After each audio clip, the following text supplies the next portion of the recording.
So the next time you ask for your bridge, they point to your stomach. You ask for your education, they point to your stomach. They paid you off. Yes, they paid you off so that you can be in perpetual slavery. This is a small education we need to let people know. And we need a little bit of sacrifice. Everybody's aware that when politicians come around and distribute stuff, it is not their own money that they've come to use to distribute. It's the money they stole from you, or money they're anticipating to steal from you. That is what it means. Because this is not how politics is practiced as well.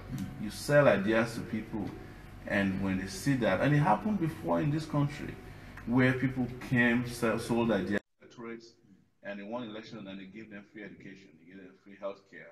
You know, they provided some of the best universities that are now eyesores around the country. They gave us roads because they didn't have to bribe you. The cost of bribing is also equivalent to the cost of providing the services. But the person who is bribing you will first of all cook the cost of bribing you times 2,000 first before he will think about you. So he will never think about you because he has already paid you off in advance, and you have now given them a gateway into stealing your future.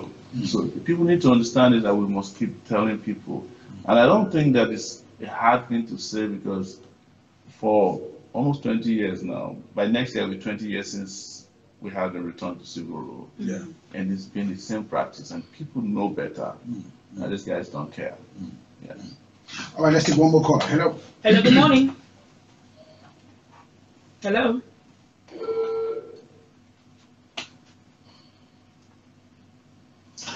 All right, so while we're waiting for your call, we have room to take at least one or two more calls. Hello. Hello, good morning. Hello, good morning. What is your name and where you come from?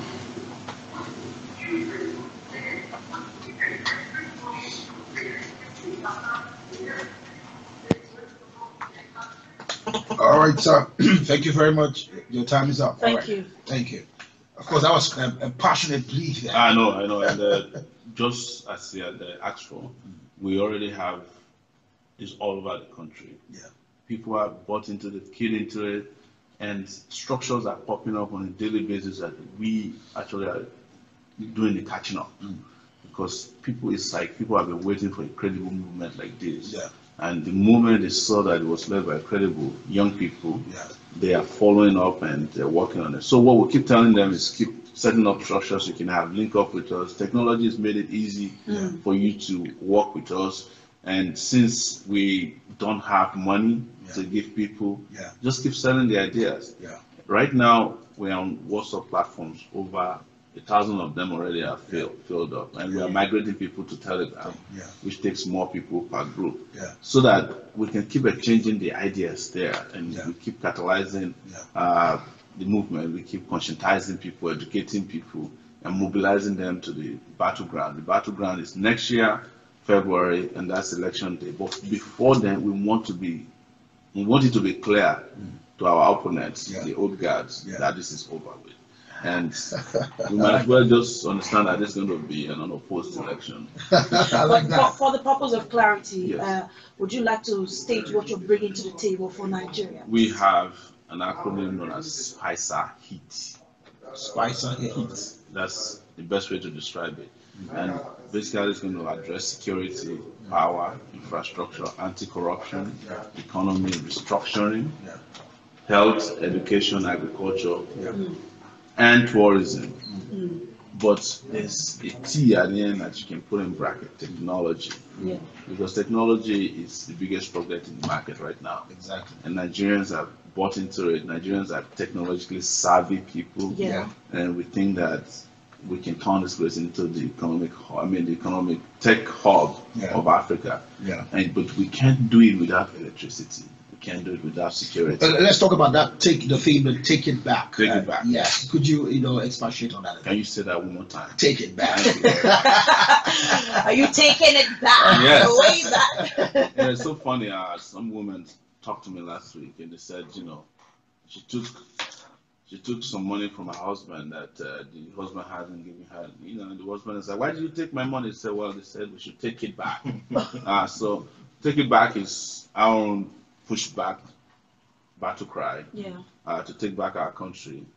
And if anybody puts some rubbish on you, you can just say, take it back. Take it back. Or give it back to you. I like that. Yes. So it's all encompassing. You know, it's a battle cry for resistance.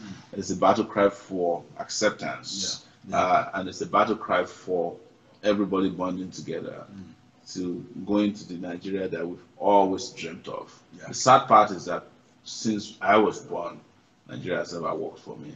And the story is the same for a lot of people, including quite a lot. The 1 month old child we met. One of them is NEPA. I mean, since we started growing up, we've been shouting NEPA till today. So we can at least start moving in the direction of having 24 hours electricity 7 days a week. And by the way, anybody who is giving you a generator is telling you that don't expect light anytime soon. Never expect light always. All right, just before we go to the details of what the event will be about today, let's just take one more caller and we'll call it up for today. I mean, you can call the number right now. You still have the opportunity. 0703-018-8931. Hello. Hello, good morning. Good morning to you, sir. What is your name? Where are you calling from, please? Good.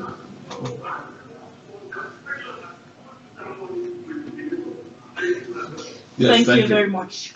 The solution is unity and unity and unity of purpose. This is going to be a battle between powerful conscience and conscienceless power. And the latter will always prevail.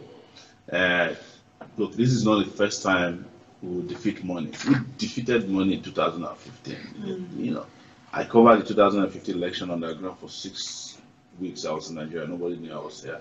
And I would sit in meetings with the PDP people and they would say there's nothing money cannot buy. But when the election day came, it couldn't buy a lot of things.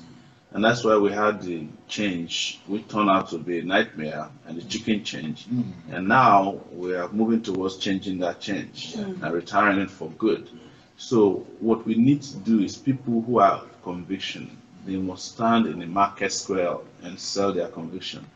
If people are hearing from everybody that money is not going to work, or that we want to move in another direction, I mean everybody, nobody will be in doubt that money will not work. I put it this way, it's very simple. Nobody, I ask everywhere I go to a town hall meeting, including in Kano, in Kaduna, is there anybody here who is still going to vote for the status quo? They said no.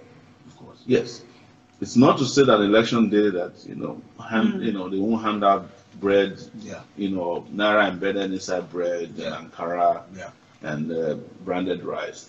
But it also means that if we are just telling everybody the way they should, you, me, everybody in this room, we're convinced that we want to go in a different direction. And we say to our brothers, our sisters, our moms, and people abroad are saying it, people at home are saying it, nobody will be in doubt. And this is a message that will also reverberate to our friends abroad, internationally, who are interested in the development and progress of Nigeria. The Nigerians are crying. Nigerians are not the only ones who have done this. It is the same battle cry that ended the slavery in Egypt, in Tunisia, in Gambia recently. So Nigeria is not the only country who is yearning for change. And the kind of change we are yearning for is to be lifted out of slavery and bondage. That bondage, the key to our prison, is the money that they play with our destiny. They play, the Russian roulette with Nigerian destiny. And we can resist it this time. And I believe, based on what I have been seeing, everywhere I've been, that people are ready. We just need more people to keep pushing. As they say in the Bible, you walk around the wall of Jericho and then it will fall apart. Depending on the consistency and persistence. Exactly. And, I'm not Christian, but just those are the kind of analogies we need to keep planting in the minds of our people. It will happen. I have no doubt that it will happen. I've never seen Nigerians more optimistic. I myself a pessimist. It's required for my job. It's because of experience I've had in this country. But a pessimist is a person who expects the worst and hope for the best. An optimist is a person who expects the best and hope for the best. So let's keep pushing. I have no doubt. And please do come to our town hall meeting today. We'll announce the I think Agba Jalingo, please, perhaps you might just. All right. We initially announced 2 o'clock, so my boss is in the studio, so I had to keep quiet listening. Up to 12 o'clock, this afternoon the program has changed. He has to be out of town. The movement continues, so he needs to move to the next city, and we're trying to manage time. Yeah. So we are moving it back to 12 o'clock. From here, we'll go to a few other places. We are seeing the Obong of Calabar, the Petrarch of the Efu Kingdom. Yeah. We're also seeing the Tian of Bakassi. Yeah. Then after that, we go straight to the Pearl Ballroom at Transcorp Hotel for the town hall. It starts by 12 o'clock. Okay. There are no ceremonies, there are no panels. We just want to listen to the next president of Nigeria. We're very confident that he will be president. You cannot hear these voices and think we're joking. We're taking it back. We're taking it back. Like I said, we have fought so many battles and we have defeated them in almost all of them. Yeah. We fought Abacha, we won. We fought Babangida, we won. We fought Obasanjo, we won. Abdul Salam had to run. Jonathan didn't have a choice. Yeah. And then Buhari now he has to go. Yes. He's going back to his village. Take it back. Take it back. All right, don't forget, people, the time for the town hall meeting is noon at the Pearl Ballroom, Transcorp Hotel. Please, let's meet there and get to listen, like Abba Jalingo said, to the next president Of Nigeria. All right, so thank you very much. I'm sure you have a last word, something you'd like to say to the people right now. Hey, people, I just want to let you know that do not panic wherever you may be, because help is on its way. Help is on the way. Yeah. Thank you very much. Thank you. SOWORE. This is the president aspirant, presidential aspirant, and CEO Sahara Reporters. Of course, there's so many accolades to his name, but that's the name you ought to look forward to, and of course, ensure that you have your PVC. All right, so it's FAD 93.1. Thank you very much. Your number one talk music and news radio. We'll be right back on the other side of 8 o'clock. Thank you, gentlemen. Thank you very much, sir. Thank you so much. It's been a pleasure. Thank you, sir. Thank you.